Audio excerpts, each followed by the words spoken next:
Well, hey there, everyone. Welcome on into VG Emporium. I am your host / proprietor of this fine establishment, Rage Cage, and we got a special guest here with me today. And who is this that is here on this other end of who's actually here to help out with the store today?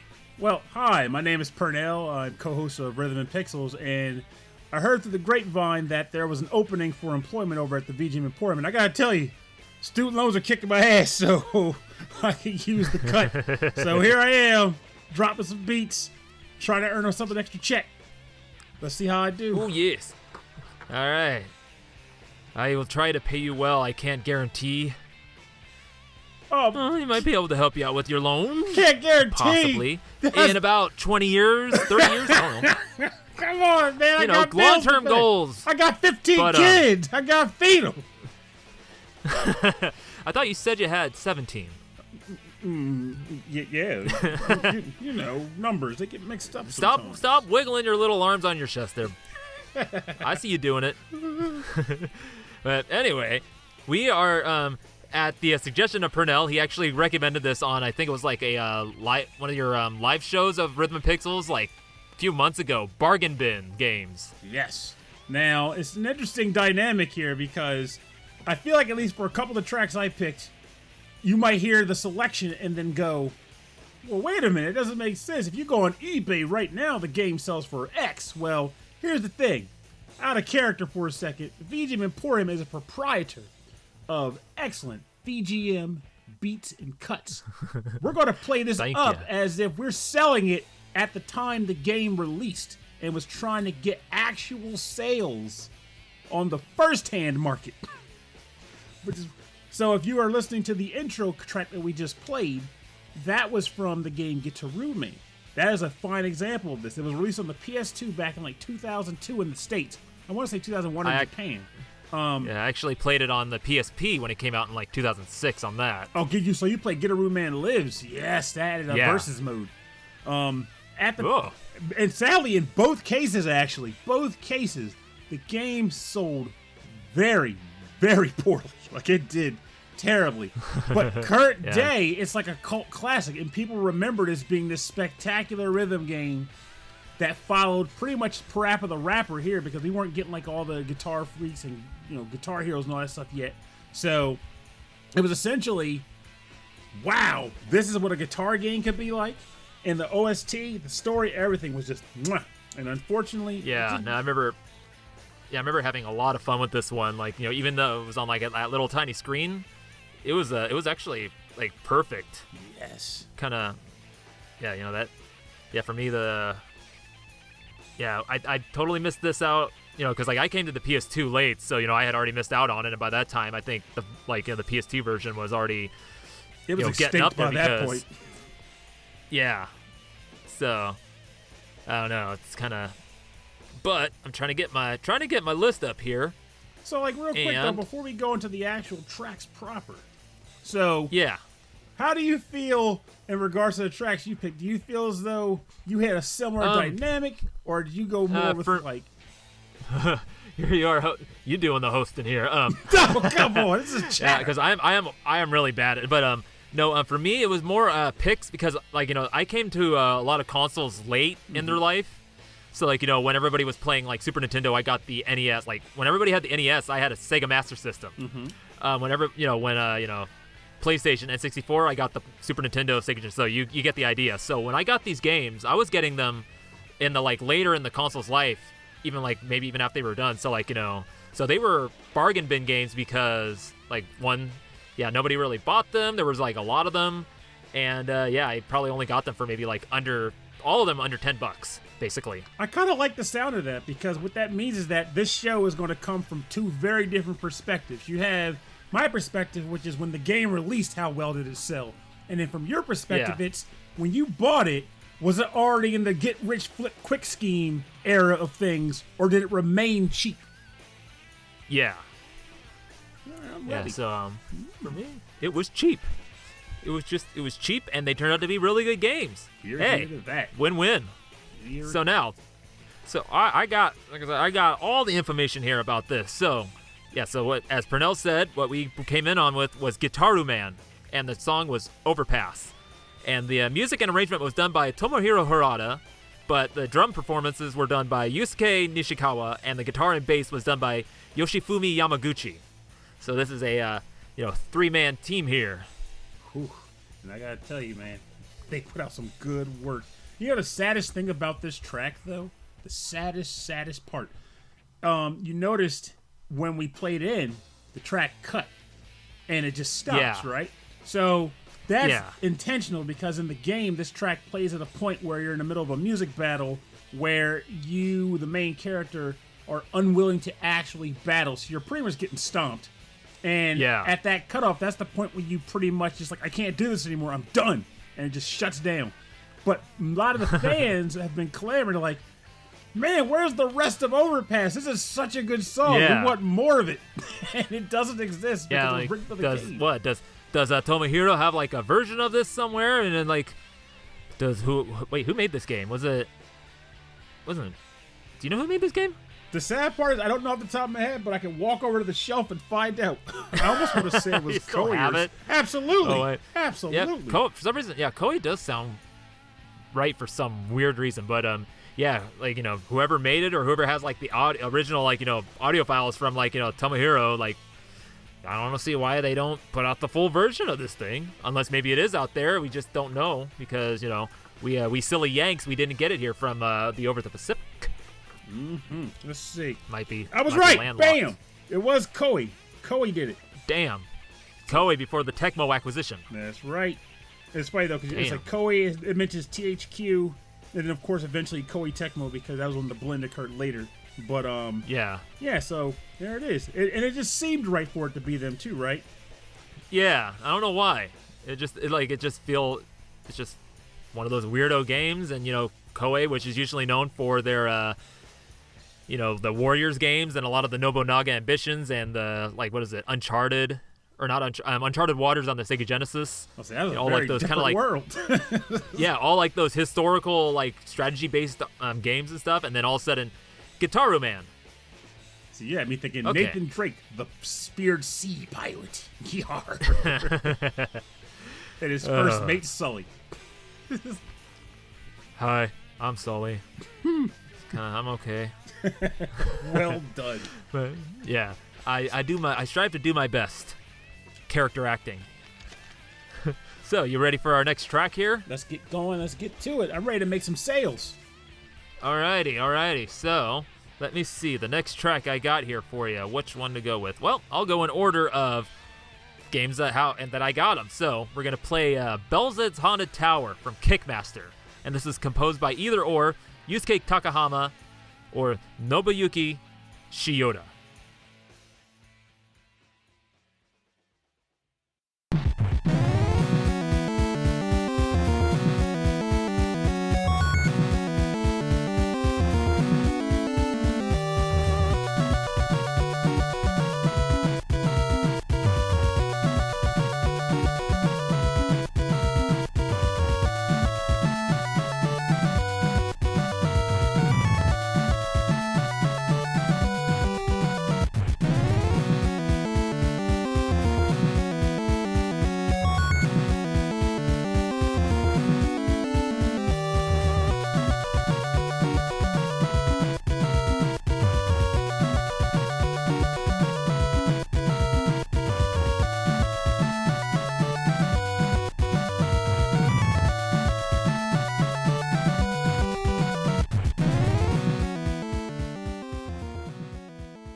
Alright, and we're back. That was Belzeds Haunted Tower from Kickmaster.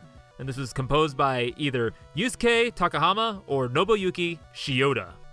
So, Pernell, what'd you think of that? I gotta say, I do feel as though we might get some early sales coming in off of this track, because quite frankly, this is played to move. Oh, though, yeah. I gotta say, I've never actually played Kickmaster, like ever. The first time I actually heard of this game was either you or Electric Boogaloo suggested it on Rhythm Pixels. And when I first heard it, I'm like, Kickmaster, that's the title. This is gonna sound weird, but the title sounds bargain bin. It's like, this guy is a master of kicking. Yeah, no, it's like, on the NES.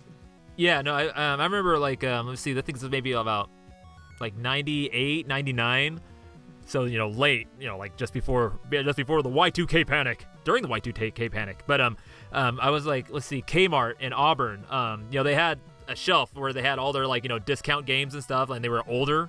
And so, from there, I before that I had gotten Trojan, but I should have gone with Metroid at that time because I didn't like Trojan. But anyway, I got Kickmaster because the cover looked pretty cool. I mean, it was awesome. And booted up, and it's beautiful. It's a beautiful game. Like, it starts off with of course the title screen, but then you start and there's a cutscene, and the colors are just like vibrant and popping, and all your abilities are kicks, nothing but kicks. You got like a regular is kick. This like a side scroller? It's a side scrolling game. Think Castlevania, but with kicks. Because you got like so you get a power that makes your leg longer. Yeah, no, it's crazy. It's crazy because like as you go through the game and you beat bosses, you get all these different kick magics. So you get like the cartwheel kick, you get the dive, like the knee drop, kind of like a I don't know, I forget like all the different kicks you get, and then also you get magic abilities as well that you can use throughout the stages, and it's a little tough. It's not like like brutally tough. Like it's actually pretty fair. And like I said, just all the levels are nice and varied, and they're really, like I said, just really well, like just the sprite work in that is really cool. And actually one of the stages, you're going through like a swamp, and the water is like rising and like, going down, and there's like, it actually reflects what's going on up top. So like it reflects your sprite, the enemy sprites, the backgrounds and everything, and it's really cool looking.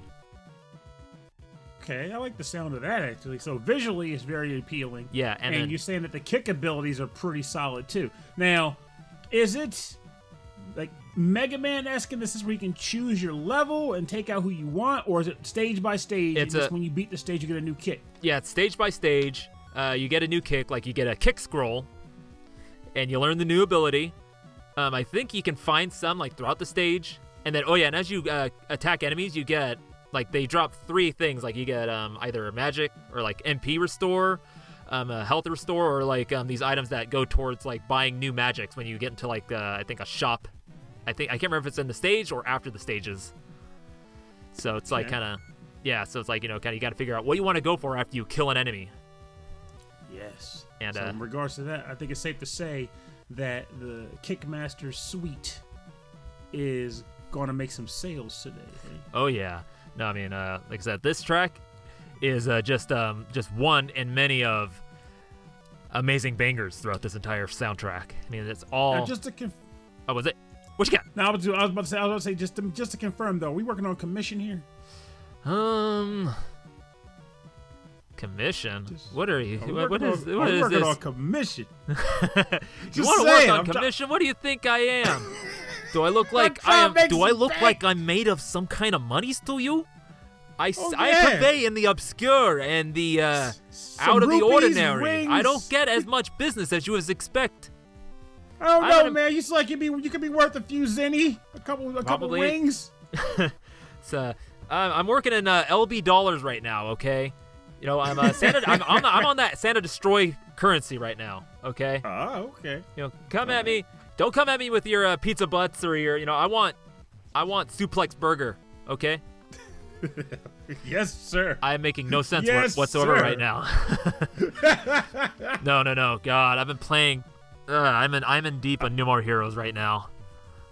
It's a No More Heroes is a weird game. It is, and I love it. You play it. I feel like it's slightly off tangent, but we call it a lunch break or something. Yeah. But, I feel like No More Heroes is the kind of game where when I played the first one, I went into it genuinely being like, in any other game, this would be a fault. Like, I'd be looking at this and go, why am I doing this? Why is this a thing I have to do in this game? But for some reason, in that game, it works. It works. It just amazing. Works. Well, the magic ingredient, Suda, Goichi Suda. And just much. all the wonderful weirdos of Grasshopper Manufacture. Yes. It's like, and I feel like also it's just if you go into the game letting everyone know this is what I'm doing, then you go in expecting it and you come away not judging it as that. It's not a fault, it's a feature. Yeah. Oh yeah. So now, what's the next track you got here that you wanna try to pitch here and get people to buy from you? All right, I gotta say, if you're gonna talk about a game that was underappreciated, or rather, correction, was in the bargain bin, and in some respects probably belonged there, but had spectacular jams, you have to name something like Stretch Panic. So I'm going to go with that as my next track. This comes from the game Stretch Panic, and the track title is referred to as EX Island, composed by Norio Hanzawa.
Welcome back. You are listening to EX Island from the game Stretch Panic, composed by Norio Hanzawa, released originally on the PlayStation 2 console. So, a little bit that I do know about this game is that it was developed by Treasure, but it was originally made by Treasure to be a sort of tech demo for what they could do on the PlayStation 2 console. But people picked up on it and thought it looked cool enough that it should be released as a full game, so Treasure decided to release it as a full game. And of course, because it's on this episode of the show, it hit the bargain bin very fast. I know, like, just looking at the cover, it looks like a bargain bin game. Yeah, it's a shame too, because I get why it would have ended up there, because even though there are other games that use this mechanic, it didn't. This is one of the times where it just didn't work. That mechanic being that it's essentially a boss rush game. You go into some hub areas. So it's kind of like how Alien Soldier was. Well, Alien Soldier had it was like a soul boss rush game too. Yeah, it was like it had stages where you beat up regular enemies, but then it'd be like like you hit like a mid boss and then another mid boss. So it was like just constant, almost like a boss rush until you got to the end of the stage and beat the big boss, and then the next stage would be the kind of the same thing, just like little enemies. Boss, little enemies, boss, little enemies, big boss, little enemy, boss, little enemy, boss. big boss type thing, you know. The sad part is, if Stretch Panic did that, it would have probably been in better shape than it turned out. Oh, so it's like literally just like from... So I'll give a little context on the game first. So the point of this game is that you are a little girl named Linda, who is one of many sisters. She is the youngest sister and the most, let's say, unappreciated of them. Appropriate. And, apparently one day, an entity known as the Demons of Vanity approaches her sisters and kind of meshes with them and gives them all freakish abilities devoted to whatever their personal interests and tastes are like. Yeah. One of the sisters is a huge fan of horror movies, so her wish was to become the most grotesque horror monster ever created. Oh, so geez. Her boss fight is your character is trapped inside of a house and your sister's trying to get in. And if she can get into the house, you die because the sight of her is so horrible it kills you. Geez. So you can't even see her. So the main character's ability and how she fights back is she has a scarf that can reach out and extend and grab things and stretch them. But it can pull them and then snap them back. Huh. So okay. All the bosses, you can do it for the ground, the enemies, everything in the game can be stretched out. But while the boss fights are a lot of fun, the hub worlds you have to go to for the sole purpose of earning the points required to fight those bosses is where the game has its falter, because you basically walk around these places that has no real purpose but to attack the enemies, and all of the enemies are just women who wish for really big breasts.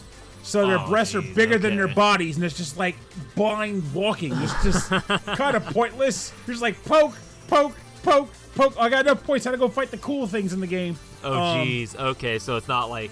So there's no like progression through the stages, more just you got to go, beat these things up, and then boss. Exactly. Once you have enough points, you leave those hub worlds, and you go back to the main platform and go, I want to fight this boss. And you pay the points, and you go fight the boss. And if you fail, you pay the points and try again until you get it right. Okay. And that's the saddest part, because every boss, really good. Even the hub worlds. This music comes from one of the hub worlds. Okay. It's just... All those things are great. It's just the hub worlds are just kind of weh. So, in the end, I feel like if this game, two things. One, if this game released again at a budget price on the current console, it would sell, it might do well just as a general classic, because current day gaming, this would make a perfect indie title. Like, people would eat this up.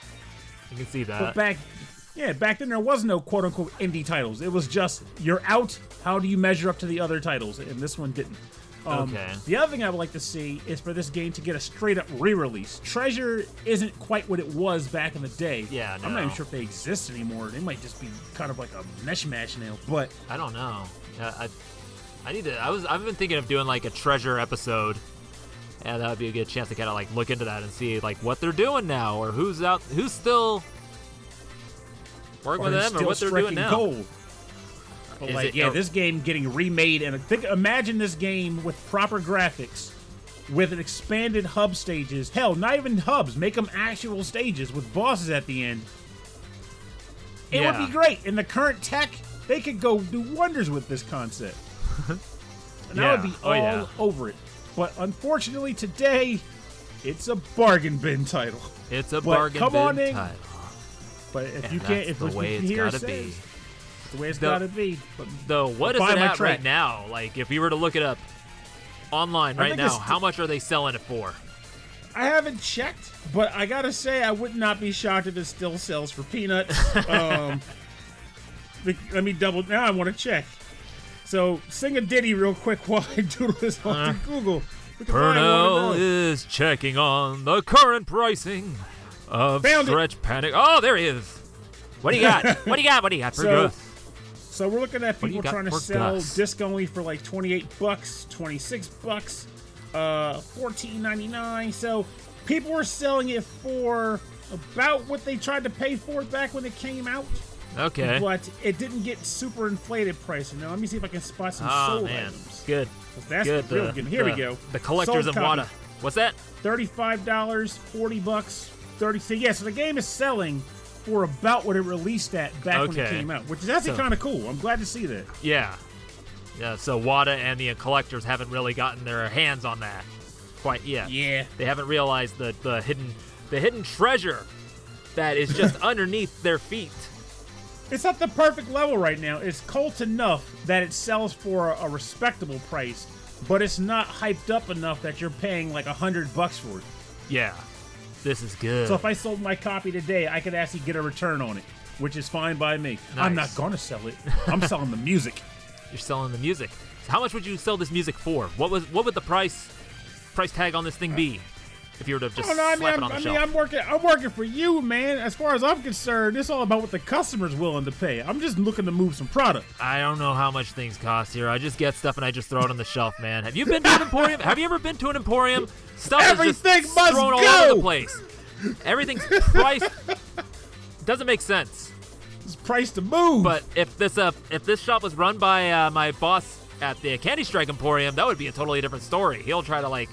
Whoo boy, he was a miser beyond misers, I tell you what. Old-fashioned miser. But now, I got. So here, I'm gonna try to sell the folks another one here on them. This is so this one. Let's see what we got here. What do I got here for you today, folks? Is level 7 from Decap Attack, composed by Horoto Kanno.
And that, my dear friends, my customers, was level 7 from Decap Attack featuring Chuck D. Head. And that was composed by Horoto Kanno. So now... Nice. Yeah, no, so this one, again, is a game... I got this in, like, 2001, 2002, so well after it came out and the Genesis was pretty much done. And, got it for, like, like I said, just under $10, probably. I think it was, like, $8 or something. And I only got through maybe like the first 3 stages, but the thing that stuck with me is the way how Chuck ran. Like, he's running and he's like got his hands all like grabbing in the air and he's all funky and stuff. And I used to run like that in when I think it was like 8th grade. I would just run around like that because I was an ADHD-ridden Tourette's kid. Did you also run like Chuck D. Head where you would go over the edge of a cliff but then not quite fall because you're keeping yourself up by running your hands and legs? I didn't do that. I didn't do that one. Nuts. So you might have had that potential the whole time and didn't even realize it. Yeah. Just saying. I mean, if Chuck D. Head can do it, any of us can do it. Anyone can do it. But none can do it better than Chuck. Now, I was interested when you picked this track because you did give me like the bit of the preview before the episode. Like, here are the track listings. And the first time I saw this one, I was like, now, I didn't play this game when it first came out. Because we just didn't buy it. We didn't have a ton of money when I was a kid. You had but the we did Sega have a channel. Genesis. And once the Sega Channel came into play, that's when I was able to play this game for the first time, and I adored it.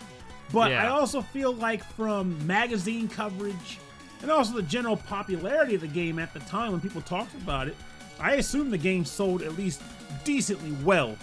But it's interesting that you said when you got it for cheap, because that just confirms that, the game might have sold well, but it never became like a cult classic or anything like that. It was just, here's one of the cool games that was on the Genesis that's not moving units anymore. Yeah, when I got it, it was like just a loose cartridge. Right, was it a loose cartridge? I can't remember if it was a box or a loose cartridge, but just, of course, it was around that time, like PS2 was just coming out, Game Boy Advance was just coming out, Sega was kind of on the decline, basically, and I think I just got it at the right time, just before things were really starting to kind of ramp up on the collecting stuff, and yeah.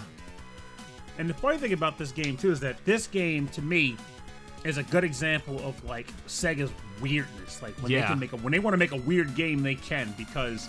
Well, I think, actually, this game was, like, I think it was Vic Tokai. Was it Vic Tokai? I want to say it was Vic Tokai. Yeah, Look at this, man. Look it up, Deets. Just like I was looking up eBay. Let me look it up. Yeah, Vic Tokai. Same guys that made Socket, the Time Master, or Time, and that weird game with the monkey that spits Toki Go Ape Spit. Yeah. Yeah, Vic Tokai makes some weird-ass games. You are reuniting a country made up of organs. The actual islands and lands are based off of organs and bones. Yeah. Your character is essentially a stitched-up corpse who throws his own head. And he charges himself up with bodily fluids produced by a doctor with no skin on his face. Yeah. Okay, you got me on that one. Like, this game is freaking bonkers. And this level, the music that this level plays on, you're being chased by a stack of totem pole heads. Makes sense. It's a weird game. It's a strange game across the board. But it is so fun to play. And this music, if you're a type of person that goes to the gym, need a little bit of oomph behind your step, like bees are chasing you or something, you got a track right here. The VGM Emporium can set you up for a good price. Oh yeah. No man, I got the best prices. Let me see what on my list. I don't got no prices. You figure it out. You name the price, and I'll tell you if I like it or not. No. If I were to run an actual store, I probably go out of business within like a couple months. Everybody would come and like, I'll take it for free, like a band camp or something. Yeah, hey, I'll give it to you for 5 cents. There you go. How much do you feel like paying me? You're serious? How much do I feel like paying you? I just had a bad day at work. My check bounced. Yeah, I'll take that for free. All right. See you later. All right. Have a great day. Thank you for coming into VG Emporium. Come back real soon. Come back real soon, because I can't guarantee how much longer we'll be here with those prices I got going on right now. So hey, what's the next deal you got for us here? Okay. So the next track I'm going to choose comes from another game that I feel truly deserves more of the love than the industry gave it. And it lived in the bargain bins before it eventually just disappeared. This comes from the game Drilldozer, and the track title is called Croog's Doom Dozer, actually, composed by Go Ichinose and Satoshi Nohara.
Welcome back. You're listening to Croog's Dozer from the game Drilldozer, released on the Game Boy Advance, composed by Go Ichinose and Satoshi Nohara.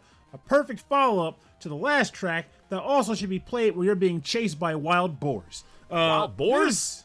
Wild boars! Do they have drills for tusks? They could, you know. We have all kinds of stuff going on in the Emporium. This is a wild and crazy place. Hog dozers? Wild boars here. Hog dozers. Cog dozers. So, I really love the OST to this game. And it's also funny because this is one of those rare games that Game Freak was able to release before they were trapped in the Pokemon coal mines and were not allowed to leave without a whipping. So, it shows you that Game Freak, when left to their own devices, they are capable of making other fun games. Yeah, I mean, like that you look don't involve Pokemon. Yeah, I mean, you look at Pulseman on the Sega Genesis. Yes, that thing is a crazy. That thing is a crazy action game. Absolutely, another one that more people need to play. That could have very well damn near been on this episode. Except I don't think it ever got released in the States. It was only through Sega Channel for us. In Japan, I wonder how well it did though. I don't know. But another thing about the OST to this game that I like, and you mentioned it on the break, is the fact that you can absolutely hear. It's the same composer as well, but yeah, you can hear those cool sound fonts that they use when they compose for Ruby and Sapphire, which for me was one of my favorite OSTs that company's put out for. Yeah, kind of like the percussion, the brass, like that. Kind of like those kind of not quite vibraphone, but like kind of like the kind of tubish sounding, and the bass, and that bass too. That hearing it right now, like that really kind of like it's like a high pitched, almost not quite slap bass, but kind of like a weird kind of synth bass kind of thing, like that. Like when I hear that in like the Game Boy games, like that's the one thing I like about the Game Boy Advance is like people complain about the compressed samples and everything. Is just it adds like this quality, like this warmth and quality. Is just like kind of I can't explain it.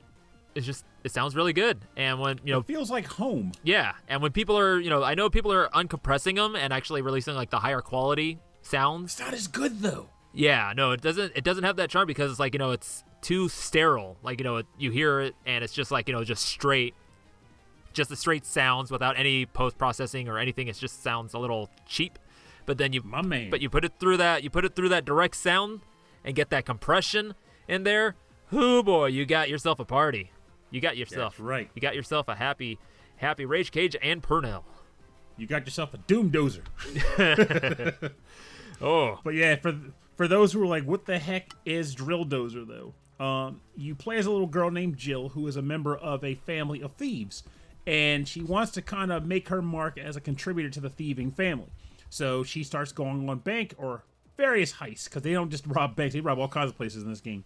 And her claim to fame in doing this is she drives a little tractor called the Drilldozer, which she can use to drill into different objects and surfaces.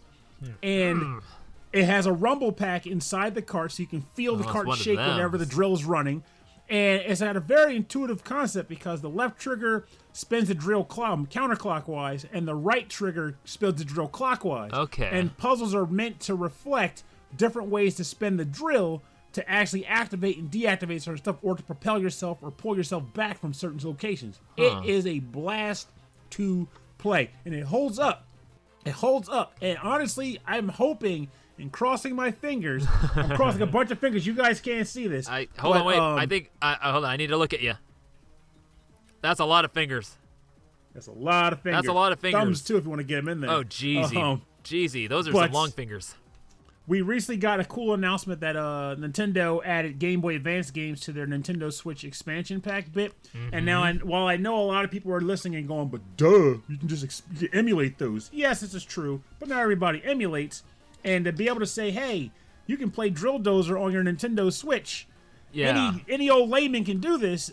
That would be a nice plug to get this game some much-deserved attention. Yeah, I personally probably am not gonna get it because I still don't know how I feel about paying monthly for like online service stuff. Kind of thinking about it. But at the same time, I think you and I are in a similar boat where it's a combination of not really wanting to pay monthly for that, and also, I mean, I own like every old game I ever purchased. Like, I didn't sell anything. The downside to that is I can't have any kids in this house because I have nowhere for them to sleep. But The good side is I got a lot of entertainment that goes back decades, and it's nice to have available, especially when a company wants to charge money for something I already purchased in the past. Yeah. So yeah, that's the thing. That and lies the rub. Definitely.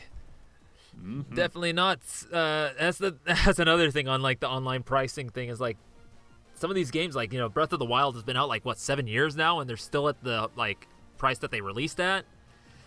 The funny part about that, I can't even. I don't like it, but I can't knock it. It's like saying we know what our goods are worth, and then a person like us will go, but everyone else is discounting their stuff, and it's like, where's our eShop? I mean, I know things go on sale, but where's like the actual constant eShop bargain bin, where things are like, you know, actually like reduced price, like, you know, like not just like at a set time, but like, you know, actually like, you know, that'd be kind of the suckier part about that. Even every once in a while, a store like Target will have actual sales where it's like, all our games, buy one get one 50% off, or buy two get one free, and they always have that extra bit. Does not include Nintendo first-party games. It's like Nintendo's like, don't touch our stuff.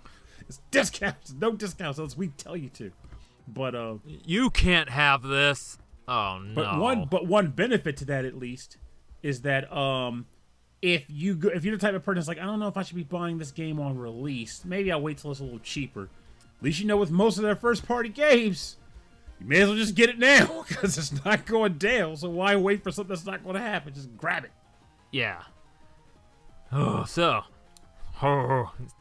Speaking of bargain bin, speaking of games, I have no idea what I'm talking about. I kind of come on, you're the proprietor. Get the shake. The next track that I'm gonna be playing here for you is Kyoku, which is roughly translated song in Japanese, and this is from the game Killer 7, and this is composed by Masafumi Takada.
So that was Kyoku, roughly translated as song, from Killer 7, and that was composed by Masafumi Takada.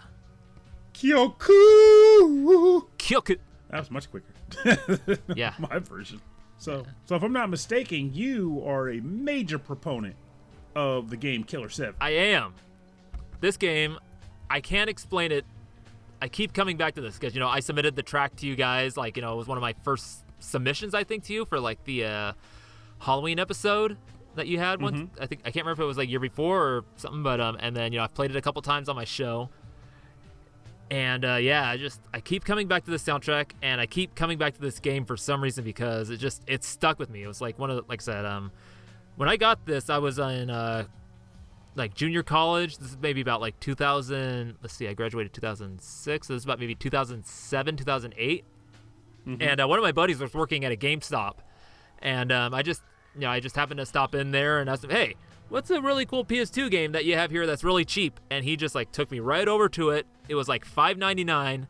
Said, you want to get this game. You're going to love it. Because he knew I was a weirdo, so. And, I loved it thoroughly. I played it all the way through, played to the end, then played Killer 8, which is where you get the young Harmon, and then I played it all the way through until you got Killer, I think it was Killer 7, but everything was green, and all the Heaven Smile turned into grasshoppers, and you only got to play through, like, the first stage. Oh, weird. Yeah. Now, help me out here, because I'm very not the most familiar with this game, but to my understanding, the weird hook, and I'm probably wrong, is that the Killer 7 is the main character has 7 personalities?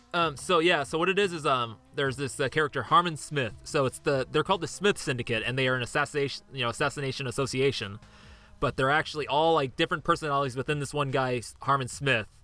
And so you got Garcian, Dan, Kada, I can't remember her name.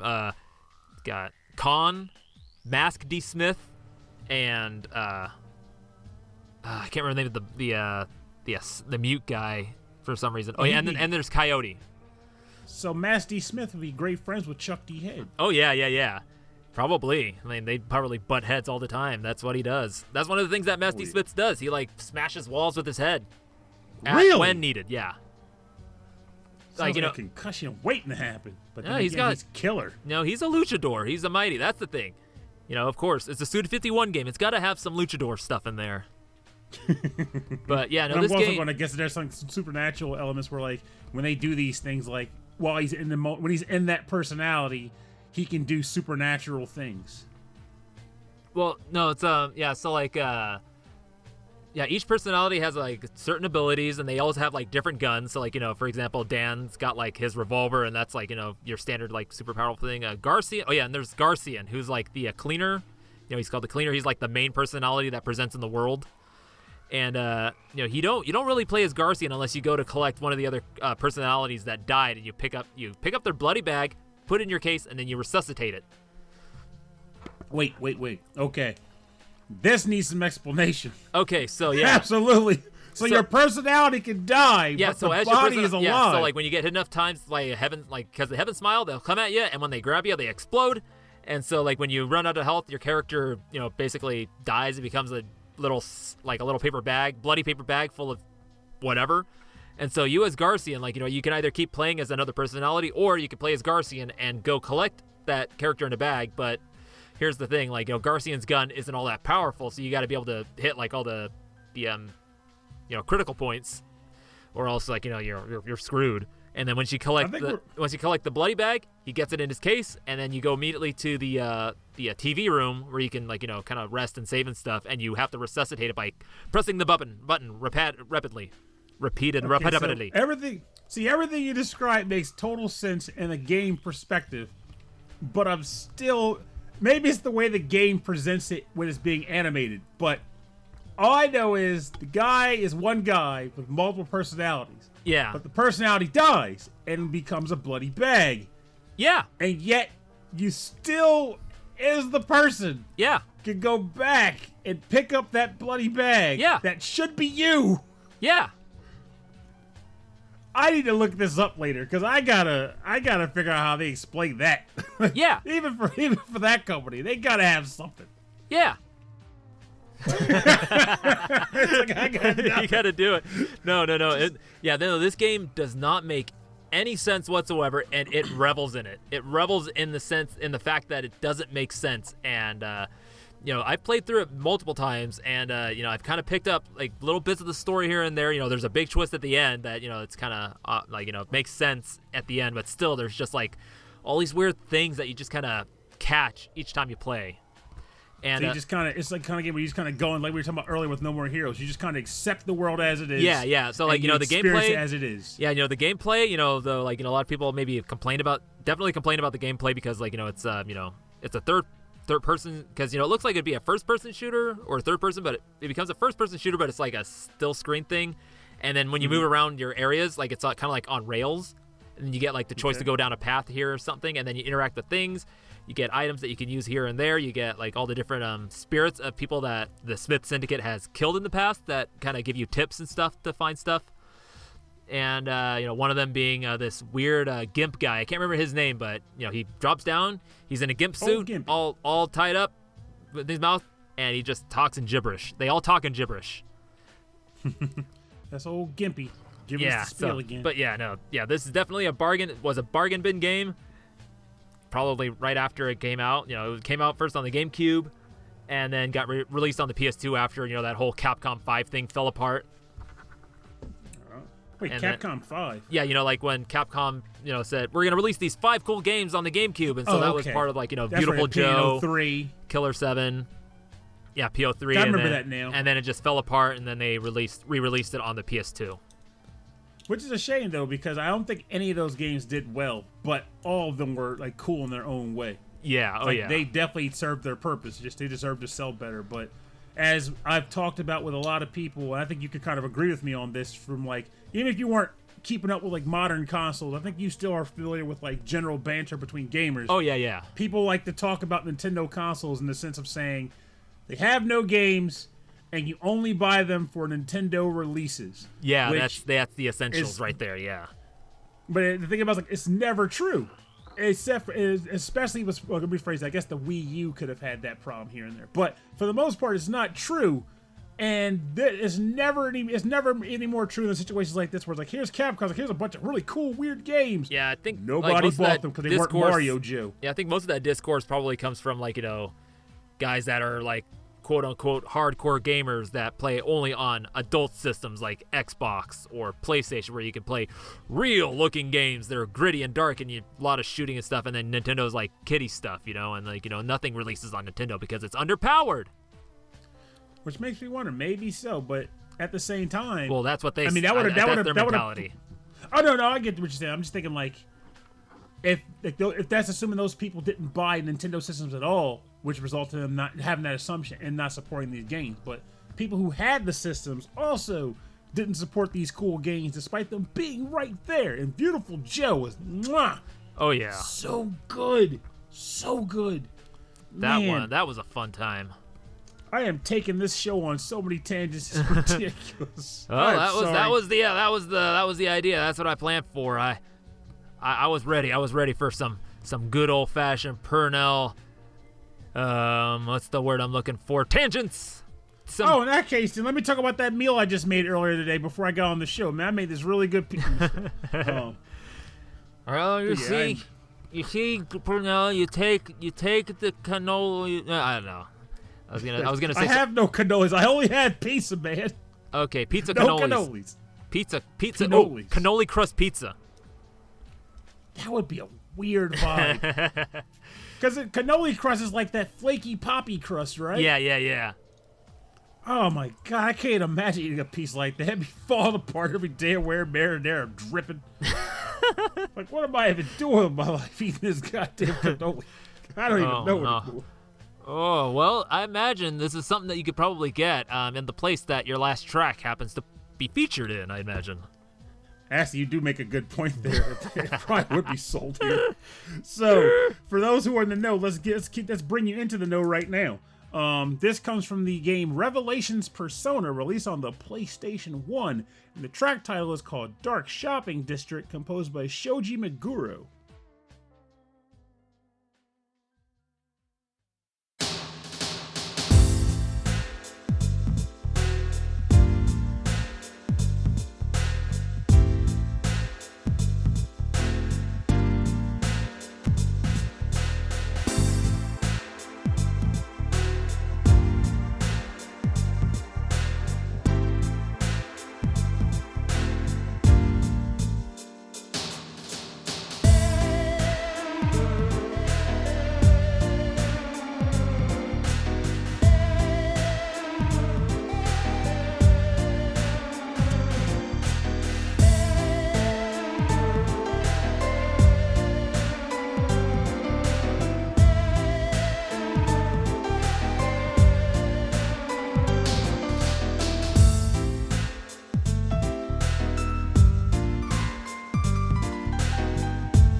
Hopefully you guys are drinking some delicious chai lattes to this spectacular tune that comes from Revelations Persona titled Dark Shopping District, composed by Shoji Meguro.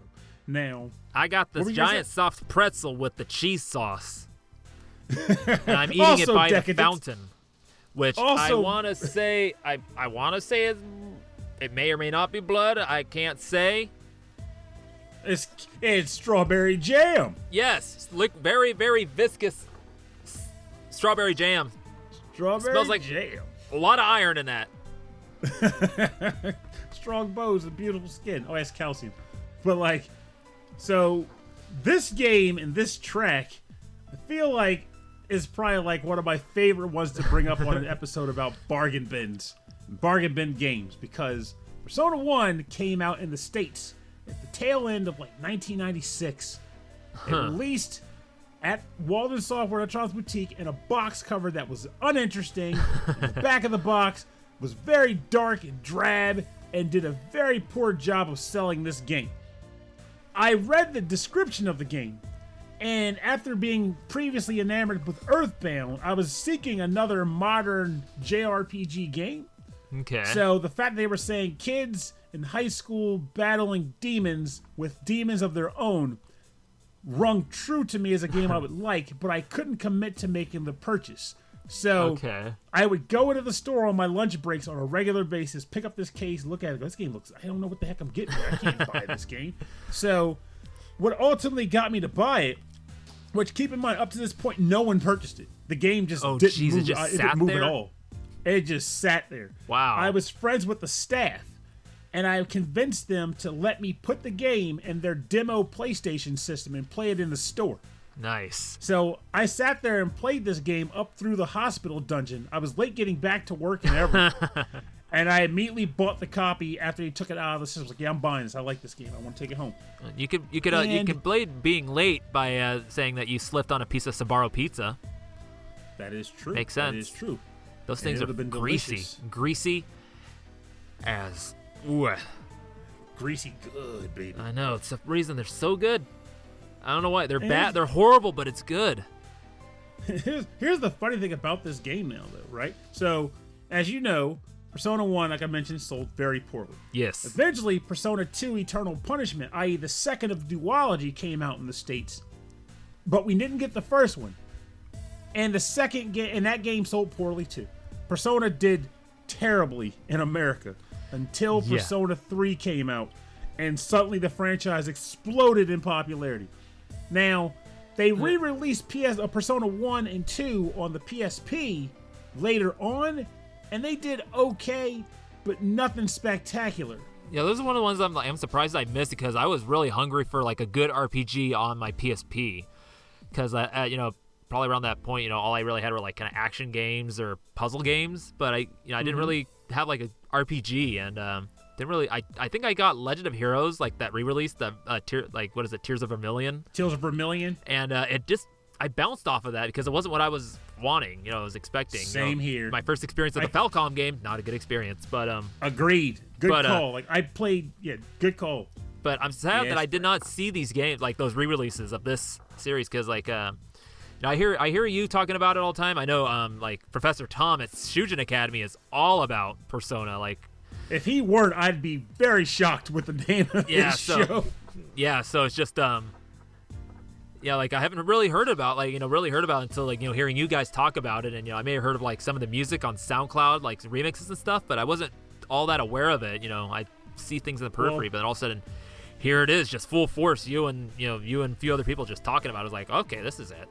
Probably not going to play it. If Professor anyway. Tom is listening to this episode, he might get a good chuckle out of this quip here then. So, I was a big fan of the Persona games back then. So, I was clamoring for the release of Persona 2 in the States and didn't understand why Innocent Sin never got released here. So, I happened to be at E3 the year that Persona 2 Eternal Punishment got announced, and they had, they had the staff there, say, here are our games that are coming out this year, and my first chance, I walked up to the guy. His name is Gail Salamanca. And I was like, hey, just want you guys to know I'm a big fan of the Persona series. I'm glad to see that you guys are looking to potentially finally get Eternal Punishment in the States. But I got to ask, why the hell haven't you given us Innocent Sin? What is wrong with it? Is it the gay thing? Is it the Hitler thing? Why can't we get this great game? And the guy was like, I'm trying, man. I'm trying. Look, I was probably the closest I've ever gone to like gamer nerd rage. Oh no! At an actual reputable figure. Like I wasn't like mad, but I was like enthusiastic. Why didn't you give us the game? It's very good. And he was actually very on point. He was like, I'm a big fan of the games too, but there is a little bit of muddy water you have to traverse because back then it was a lot harder to get a lot of games released over here than it is now. Oh yeah. So he was like, there is a lot of muddy water with this game. We're trying to work through the kinks here, which is also why eventually we did get Innocent Sin on the PSP because it was like different climate, different market. We can sell it now. But back then, no dice. Couldn't have any of that stuff. But yeah, it was. I still look back on that fondly because I took a picture with him and everything. This is the guy that's going to get me Persona someday. He got it to you.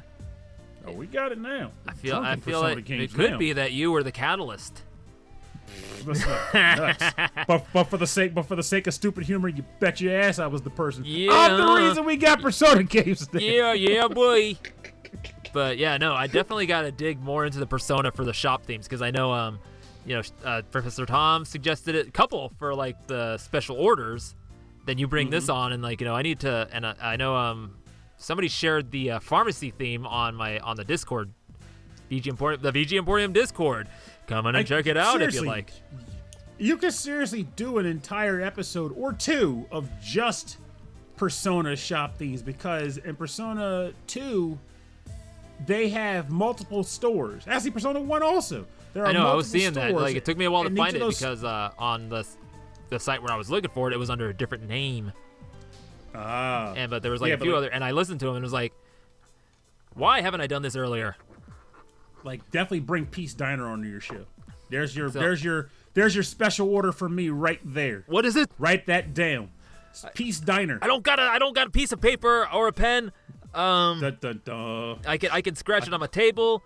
I could. That's how I catch you off guard. I did my job. Merry Christmas. Oh, you got me. I'm gonna have to close up shop now because I'm so thoroughly beat. I'll just tell you later. Okay. Thank you so much, Pernell, for coming on here. Hey, not a problem. Thank you for having me. It's been a lot of fun chatting with you. Yeah. And actually getting up close and personal with the authentic trademark Rage Cage humor. Oh, yeah. I'm kind of not, like I said, we're both at the end of our week and, probably not at 100%. And you just got back from the gym. And this is like a second wind right and here. I'm about geez, I haven't eaten dinner yet, actually. Like gonna be having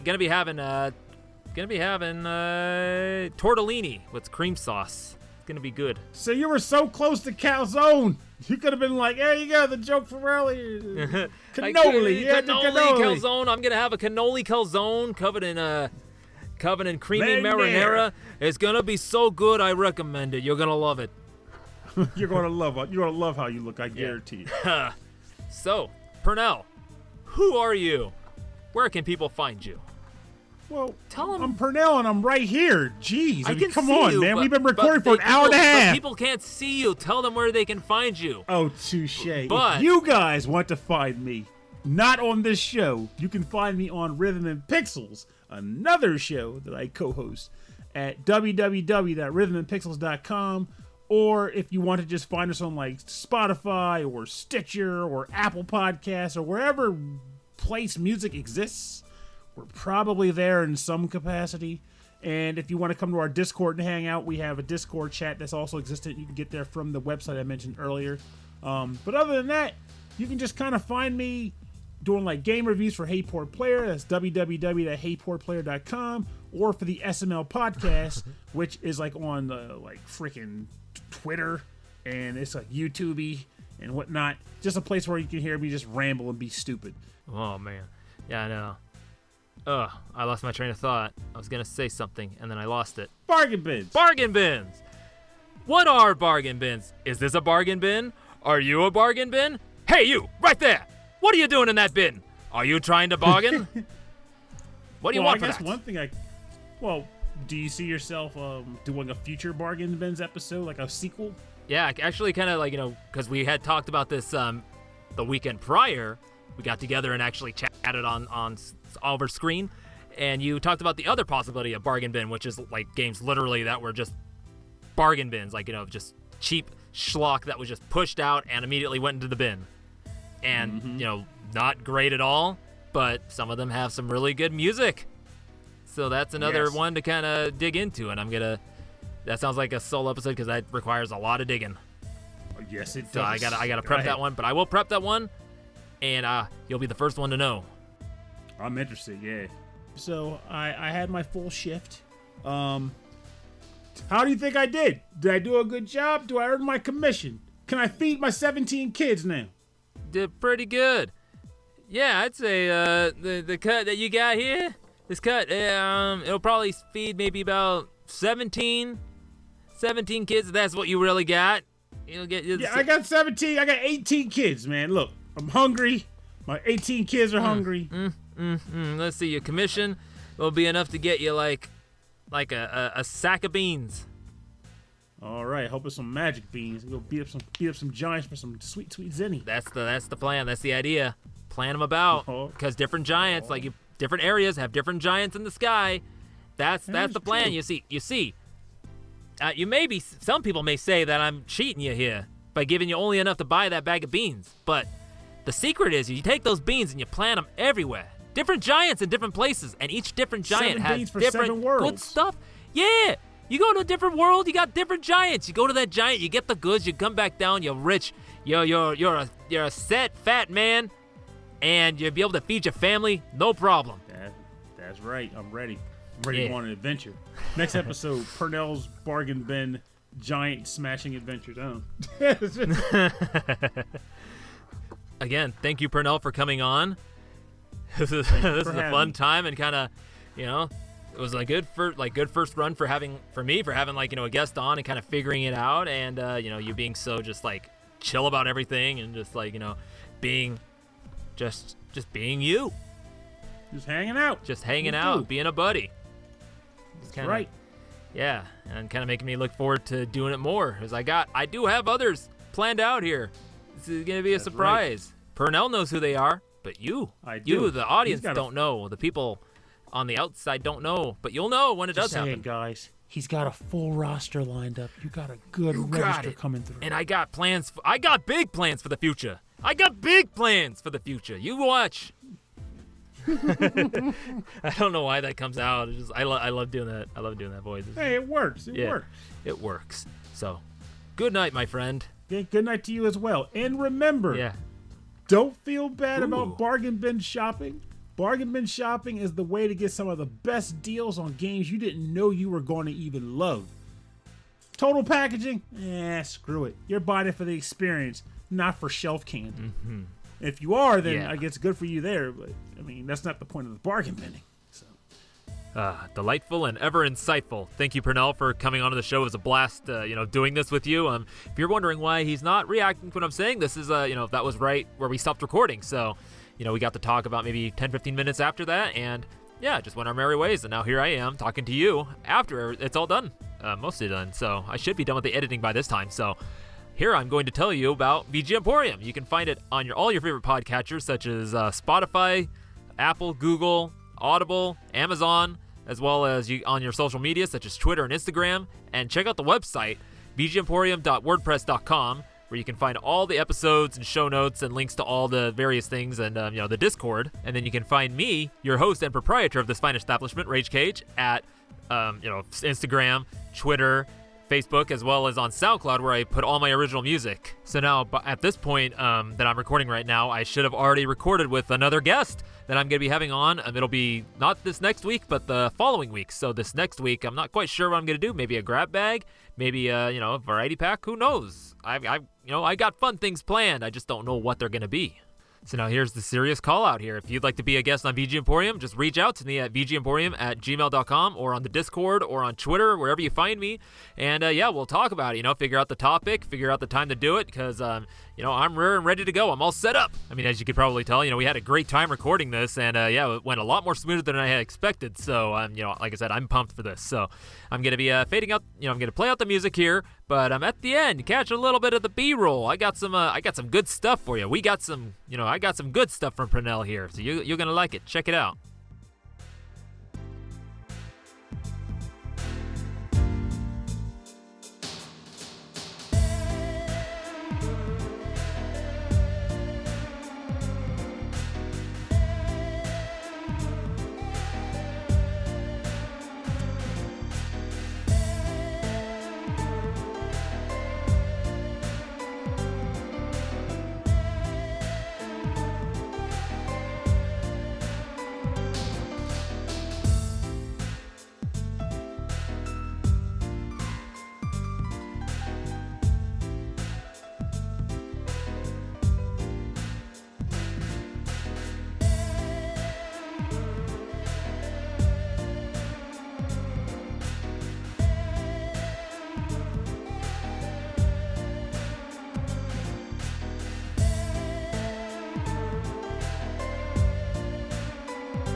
And the screen delay with the camera is like making your head look all like Jacob's Ladder like.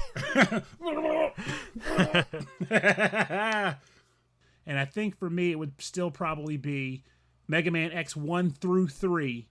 And at this point those games are already sold for like $100 a pop, or like $75 to $100 each.